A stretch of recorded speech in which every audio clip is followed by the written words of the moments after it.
I hope you enjoyed this talk. These talks are always offered freely so that no one is ever denied access to them. And your support, or dana, also makes a big difference. Dana is the ancient Pali word for spontaneous generosity of heart.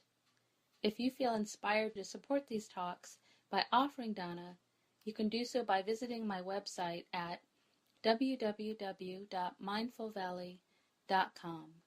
Thank you so much.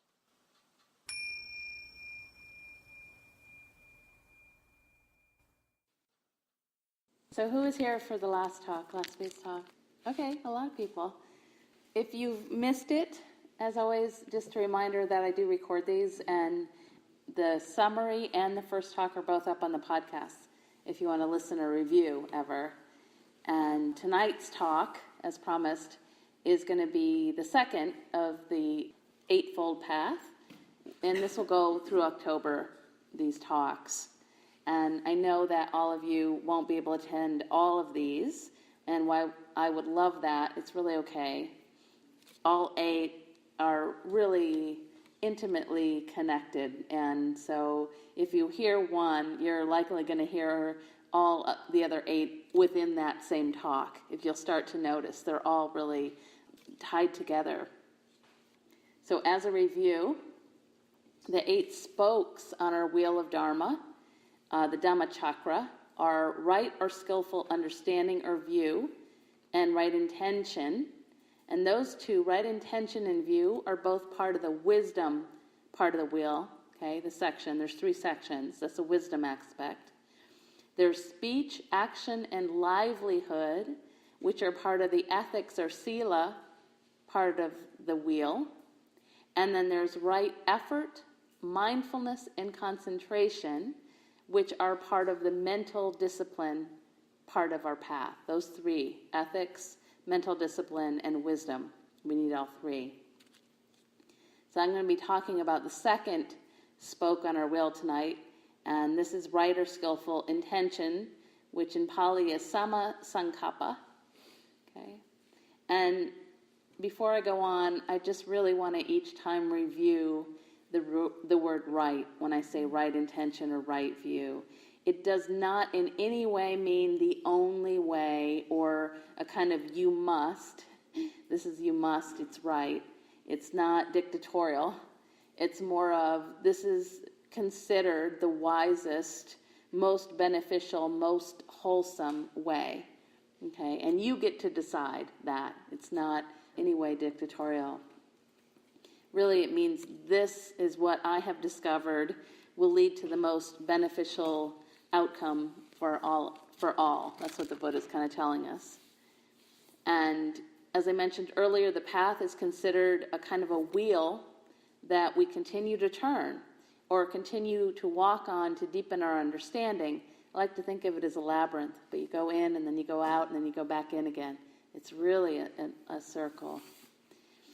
It's also really important, even though it's a circle and we continue to walk this, that we need to start with the 2 wisdom spokes, okay? Right view and right intention, since these 2 are going to help point us in the right direction. These 2 are our compass for the whole path. So if you're going to go out on a journey, you're going to need a compass to help you, and these are our compass. And ultimately, according to the teachings, our intention is really everything. Our intention, everything rests on the pin of intention in practice. So if we don't have a compass as we head out on our path and we don't know what direction that we're headed in, we're very likely to get totally lost, if you look at it that way. And maybe more importantly, we might start walking down a path that will not lead us to happiness at all, but might even lead us to more suffering, really, if we don't have that compass. I always find it helpful to remember that right intention is also sometimes called right thought. So you'll see it listed sometimes as right thought or right thinking. The 2 are not separate, okay? And there's a reason for this. It's because our thoughts not only tend to become our actions, but they shape how we view things, don't they? They shape everything. And so how we think about the world, situations, others, and ourselves, right? It's all based on our thinking. So for instance, we might mistakenly believe that our private thoughts don't really count. We might think, nobody can see these thoughts. Nobody's figured out a way to hack into them yet, as of yet, right? So our thoughts don't really matter. It's what we do, we think, The only thing that matters is our outward action, what we do in the world, what people see us do. This is completely inaccurate, okay? Totally inaccurate. So there's an old Buddhist story about this that I love to remember. Some of you may have heard this. Many hundreds of years ago, there was a very old master, and he knew he wasn't going to live for that much longer. And he really wanted to make sure that his monastery would be well taken care of after he died. So one day he gathered all of his monks together, and he reported to them that their ancient temple was in great need of restoration. He also reported that the monastery didn't have enough money for these much-needed repairs.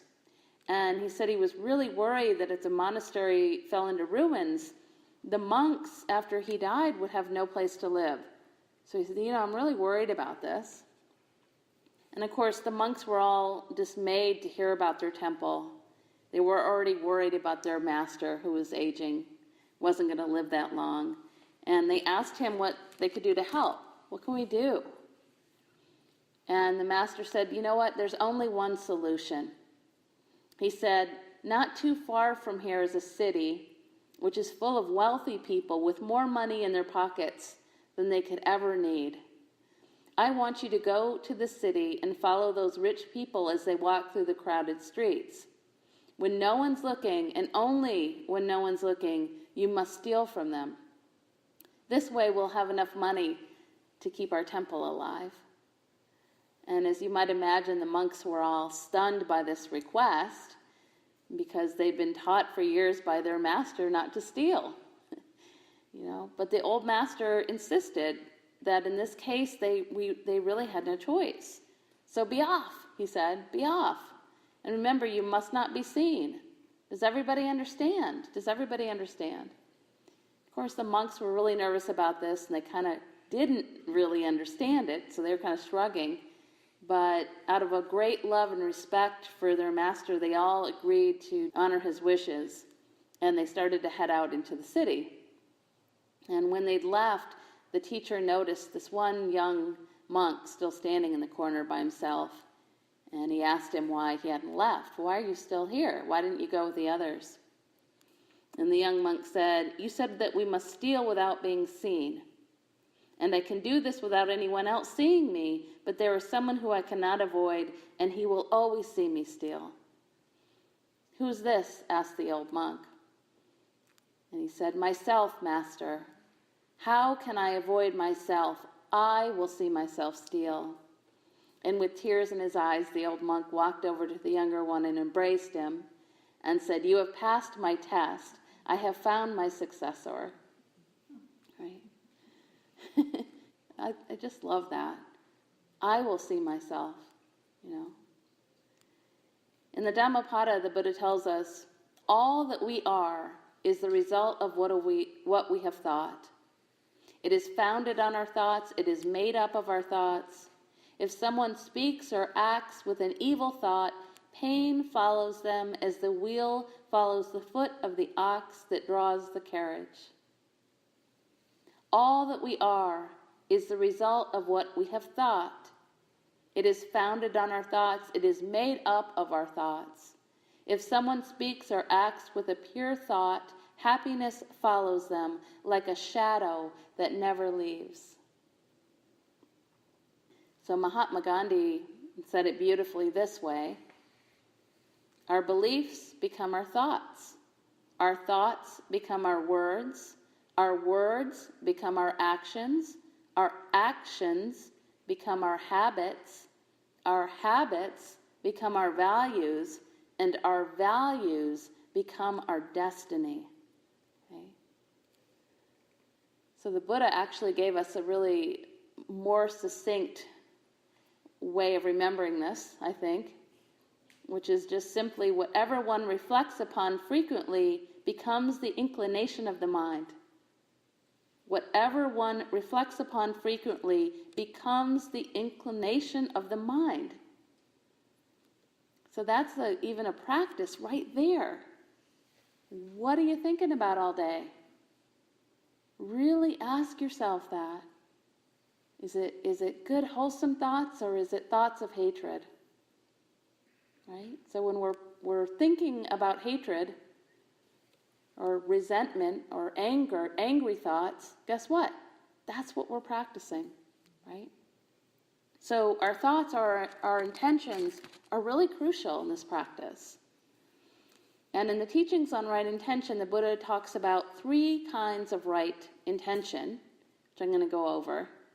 So there's 3, the intention of renunciation, the intention of goodwill or metta, and the aspiration to do no harm, those 3. And all of these 3 are meant to counter what are considered the unwholesome or poisonous intentions of desire and aversion and an urge to harm. So you might recall that in the second noble truth, all these ones and truths, these are the 4 noble truths. The second noble truth, the Buddha tells us that there is a reason why we suffer. The first noble truth, of course, is that there is suffering. And the reason we suffer is because of our desire and grasping, our aversion, our ill will, and our delusion. And the delusion is not understanding that aversion and desire are what cause us to suffer. That's delusion. So the second part of the Eightfold Path then is having as our focus the ongoing intention to create less suffering for ourselves and others through our thinking, through our intention. Okay? And we do this actively and consciously by remembering and practicing these 3 things. Renunciation, letting go, nekkhamma in Pali. Wishing others well, metta in Pali. And honoring our aspiration to do no harm to ourselves or others, which is ahimsa, okay, no harm. So on the surface, this might actually feel like or seem like an easy task in a way. It's like, all right, I get it.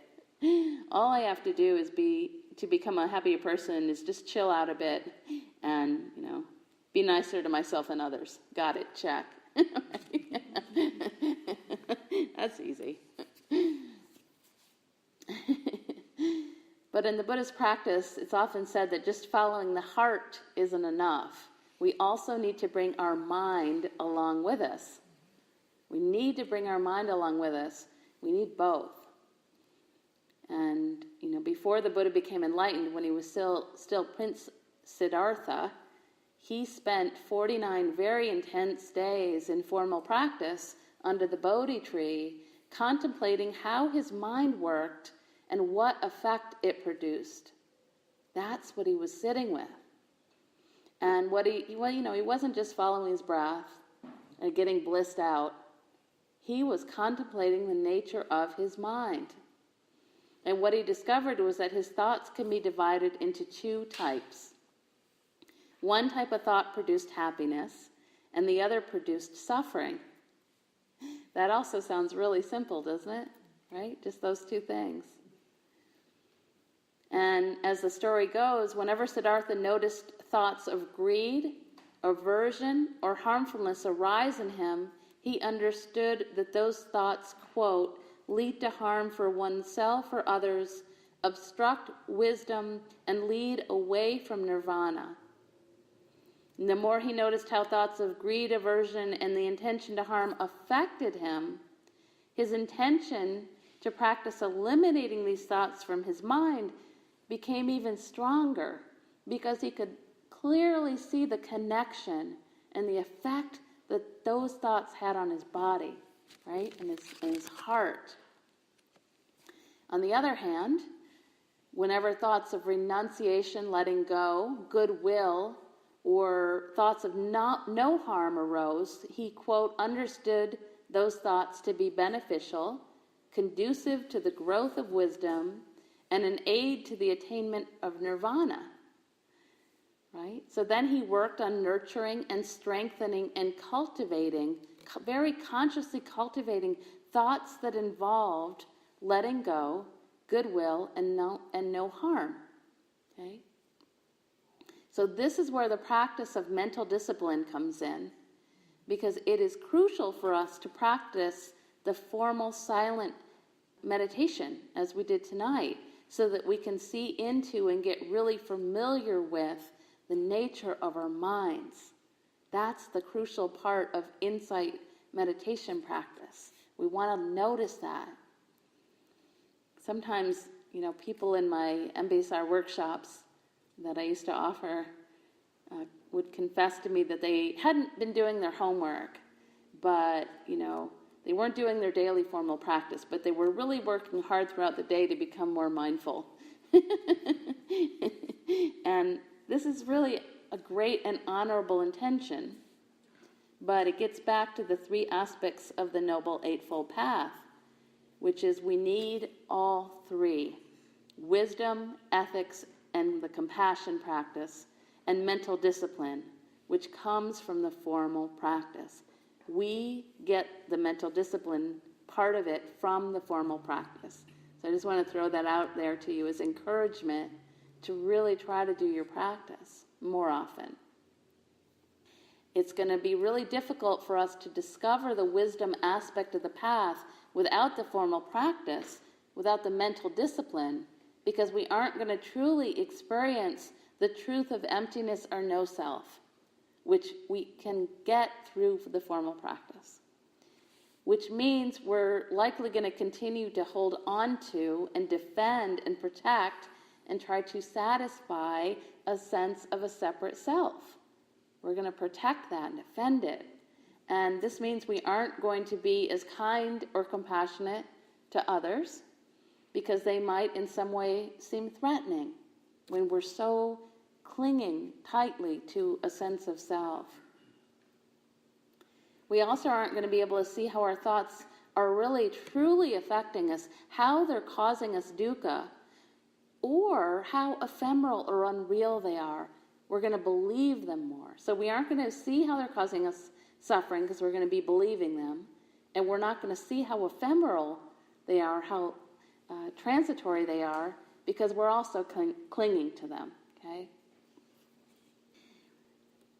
Without our formal practice, we're mostly going to continue to believe our thoughts, which are maybe formed many years ago, decades ago, some of these beliefs and thoughts, and then we're going to act on those thoughts, right? We act on our thoughts.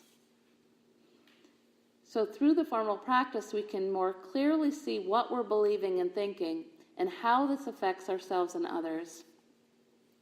And then what we can do through our practice and in our daily lives, because our practice should bleed out into our daily lives as well, is that we can learn to weed out the thoughts that are harmful to ourselves and to others, and to nurture those that are going to benefit ourselves and others, just like we might weed out our garden. Okay? We weed the mind. The Zen master Thich Nhat Hanh tells us, in each of us there are flowers, and there is also garbage. The garbage is the anger, fear, discrimination, and jealousy within us. If we water the garbage, we will strengthen those negative seeds. If we water the flowers of compassion, understanding, and love, we will strengthen the positive seeds. What we grow is up to us. What we grow is up to us. So we have a choice, which is great news. And according to the traditional Buddhist teaching, actually every single moment of our lives involves an intention and a choice. And I can give you another practice maybe, which is to start noticing it. It can be a little crazy making, actually. But start to notice, for instance, just think about this for a moment. You chose to be here tonight, didn't you? Yeah, I hope so. There was a choice in there. You might not have even been conscious of it, but you might have. Or maybe it's a habit. Tuesday nights I go, right? Or, you chose where you were going to sit tonight, didn't you? Right? People are in kind of similar places where they usually are, I think. This morning, you chose what to eat, and what to wear, what to put on, right? Every single second of your life, every moment, you're making a choice. Check it out. So there's an intention behind there, and then there's a choice. So the Buddha is asking us to do this consciously, maybe not totally obsessively, because this might again make us crazy, but it's actually a really interesting practice. So if you want to chew on that this week. He's simply urging us basically to plant these 3 seeds of intention, and then notice how we're nurturing and watering these seeds. Because again, as Thich Nhat Hanh tells us, what we nurture and water, that's what's going to grow. So if we're planting and watering seeds of greed and hate, this is what is going to blossom. That's going to blossom within us. Don't go to a peace rally angry. That whole thing. If we're thinking that son of a every single day, which we might be, that's what we're nurturing, sadly. And if we're planting and nourishing thoughts of love and generosity, gratitude, this is what's going to blossom. And the Buddha is also saying that the seeds of hate are like weeds. So when we see them, when we notice them in the mind, we pluck them, we get them out of there, and we replace them with flowers, maybe healthy vegetables, if you want to go with that metaphor. So let's explore these 3 intentions a little bit more. So the first, if you recall, of these intentions is to let go. Renunciation, nakama, which I admit just is a heavy word. Renunciation sounds big, doesn't it? So it's like sometimes we hear that word and it sounds like in some way we're supposed to punish ourselves or deprive ourselves. We're renouncing X, Y, and Z. Or people worry that if they start following the Buddhist teachings, sooner or later they're going to be asked to give away all their things and shave their heads and join a monastery. And that's not it either. Renunciation simply means letting go of our attachment. So it's also not that we're being asked to let go of or reject our family, our friends, all of our things, or even ourselves. What we're being asked to do is let go of our attachment to these things, our mistaken sense that these are ours. This body, this is mine, right? Or my house, or my family. It's a mistaken belief that this is ours. And that might be a hard one, but maybe plunk that seed of thought in the mind. It's not mine. I do not own that. So we're also being asked to stop clinging so tightly to our ideas and our beliefs and our opinions, knowing that most of these are conditioned by our upbringing, our culture, all the things that we've experienced in our lives, which means they may not be accurate. Right? And this absolutely includes all our beliefs, all the beliefs we have about who we are. And this is what we're being asked actually to renounce especially, because it tends to cause us so much suffering, right? Check that out. All our beliefs about self. So easy, right? Not so much. Which is why the Buddha offers us the practice of meditation. So instead of repressing our thoughts and desires and beliefs and treating them with aversion or shame, I shouldn't be thinking or feeling, etc., which only, as we all know, pushes them down under the surface. The Buddha is offering us another way, which is understanding our thoughts. I love the way The modern monk and scholar Bhikkhu Bodhi describes it. He says, when we understand the nature of desire, when we investigate it closely with keen attention, desire falls away by itself without need for struggle. I'm going to read that again. When we understand the nature of desire, when we investigate it closely and with keen attention, desire falls away by itself without need for struggle. And so this is often described as like a tree shedding its leaves. We don't need to force the tree to let go of the leaves. Eventually this happens totally naturally once we understand. Once we see how much suffering it's causing us, it naturally falls away. Makes logical sense. Which brings us back to the first and second noble truths, which is, again, there is suffering, and there's a reason for suffering. And when we can see the suffering inherent in clinging so tightly, the mind almost naturally, organically, starts to incline towards renunciation, letting go. Because we can see more and more clearly exactly how we're imprisoned by our own mind, right? Many of you know the story about how they sometimes still catch monkeys in India, right? All they need to do is put a banana into a glass bottle and tie a rope around the bottle. And the monkey is able to put its little hand into the thin part of the bottle, then it grabs the banana, and it won't let go. So it's trapped, It's trapped simply because it won't let go of this banana. All it has to do is let go. And so it's the same with us. All we need to do is let go. But we want to cling so tightly. Which brings us to the second intention that the Buddha offers us, which is goodwill or metta, loving kindness.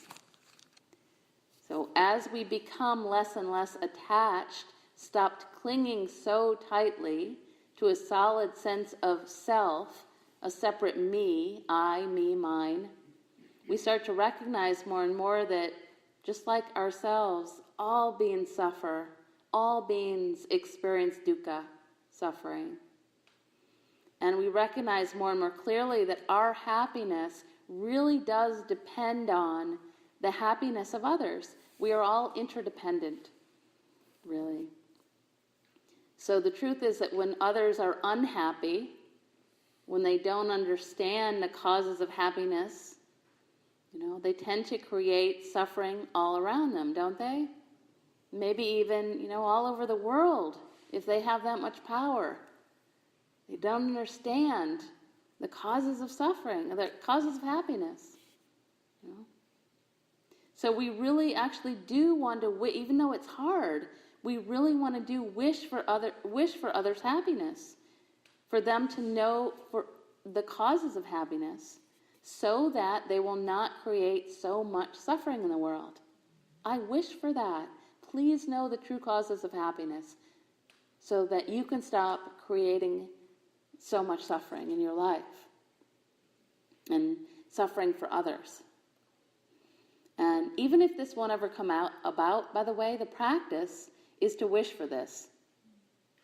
Even if, we're being asked to wish for the happiness of all beings. Even if this may never come about, we're asked to have this intention in our own hearts because it helps to counter the poisons of greed and aversion and delusion within ourselves, within our own hearts. That's why we do the practice. And with everything else in practice, as always, we always start with ourselves, right? We begin by offering metta to ourselves. So when we can practice being friendly and kind to ourselves and all of our conditioning, all of our beliefs, all of the ugly stuff that we just don't like in ourselves, if we can start practicing bringing kindness to that, right, we'll start to recognize that this wish to be happy is universal. Anybody here not want to be happy? Right? It's universal. We're all trying so hard. We're all trying so hard.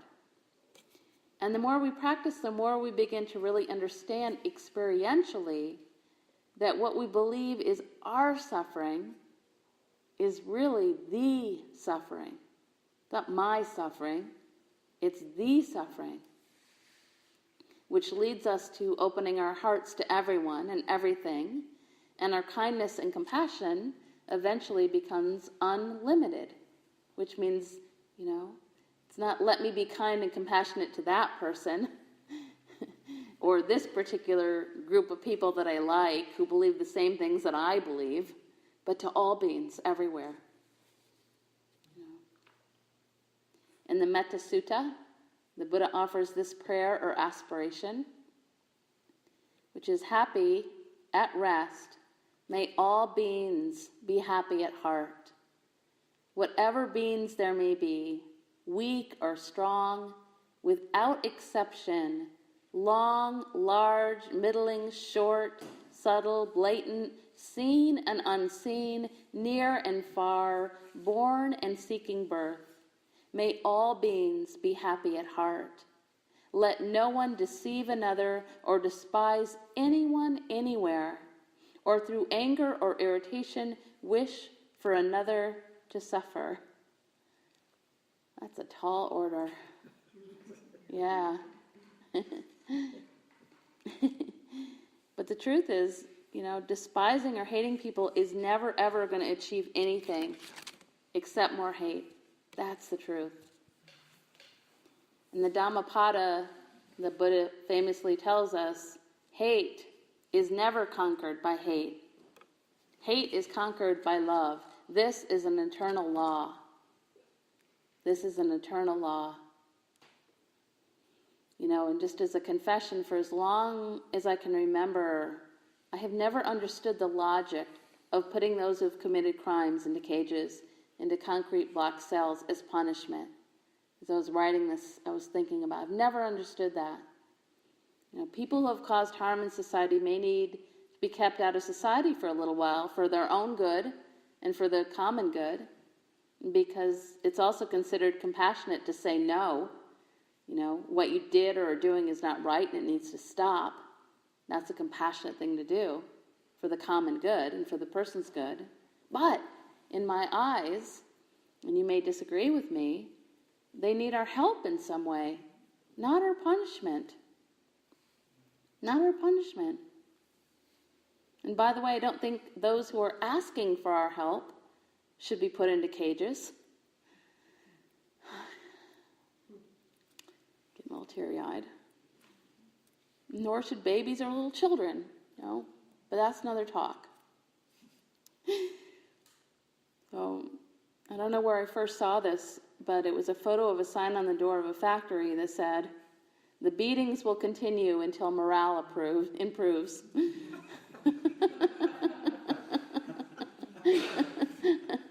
Right? It just doesn't make any sense.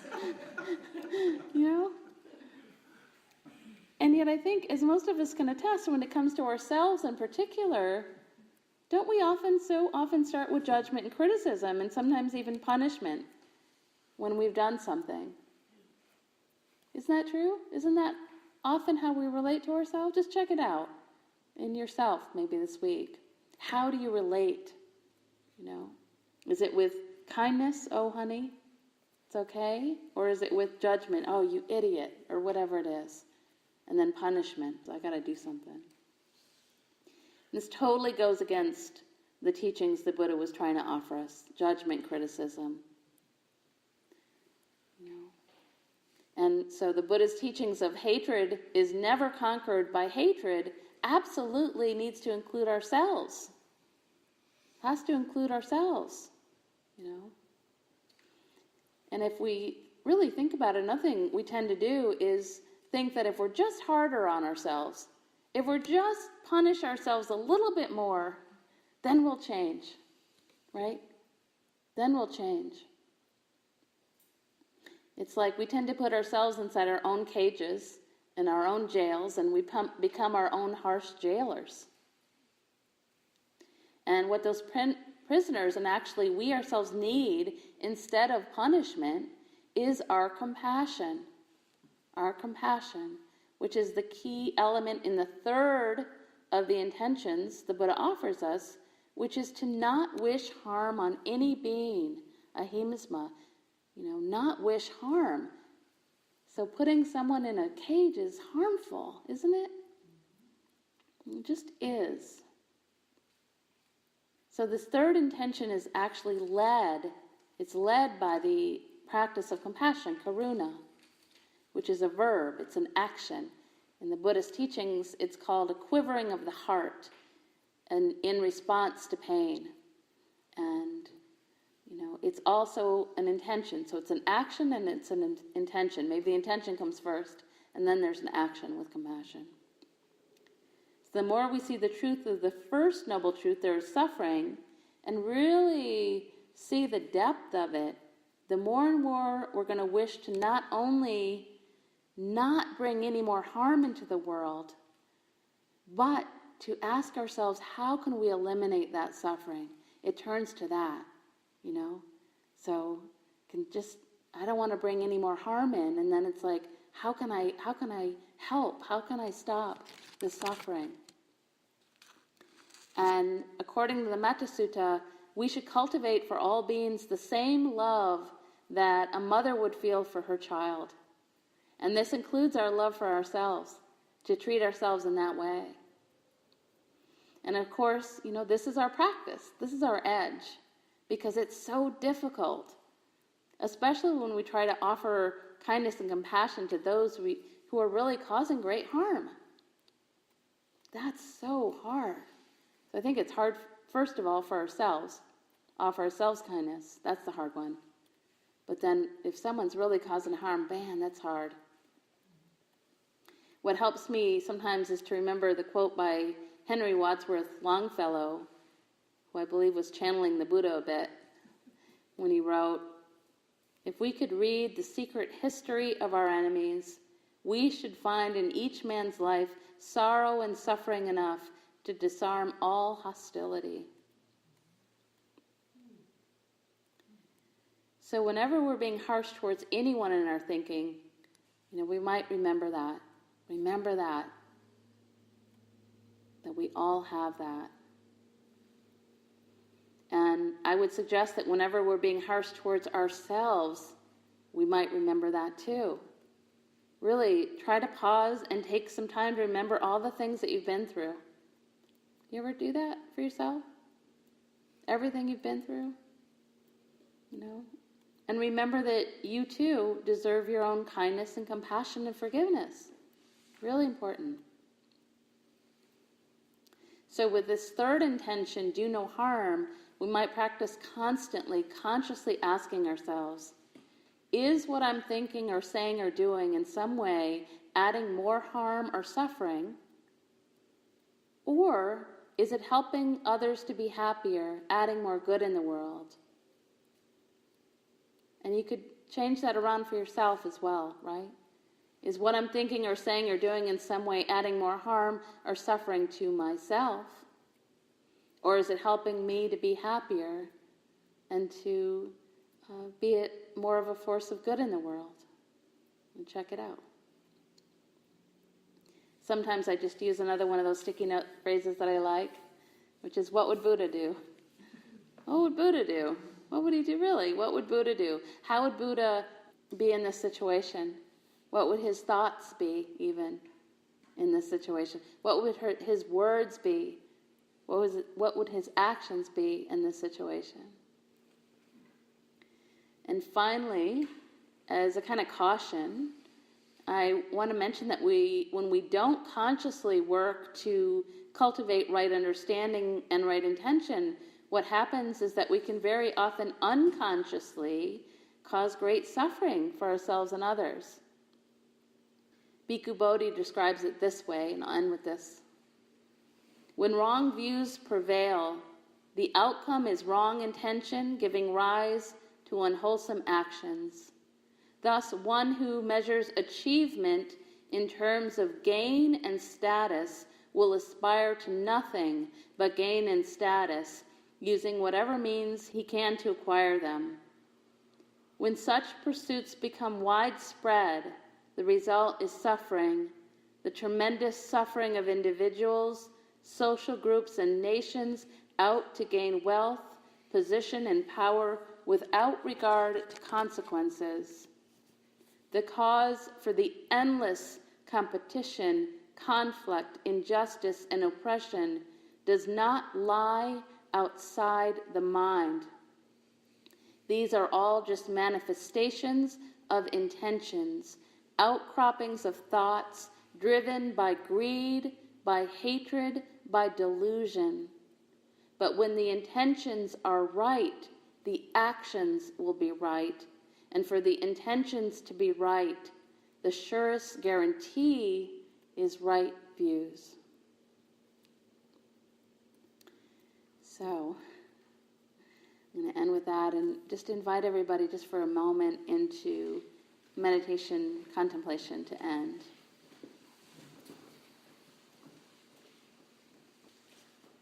And just taking a nice deep breath in, deep breath out. Letting everything go and dropping in.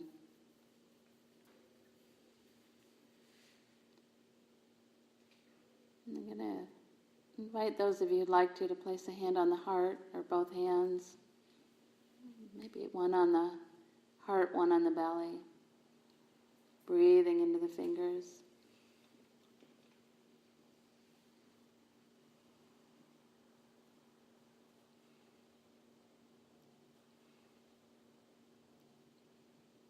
I'm going to ask you to investigate what is your heart's deepest wish or intention. Not the surface wish. What's your heart's deepest aspiration or intention?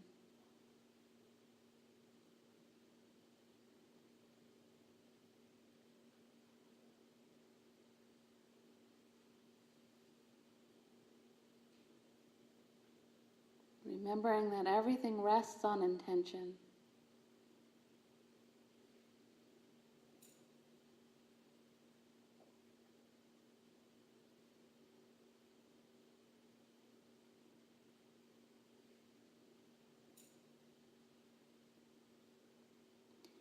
So once you've tapped into that intention, see if you can invite a kind of nurturing of that intention, watering that seed of intention. Maybe having the intention to water that intention. To continue to water that intention. And let it lead you. Let that lead you.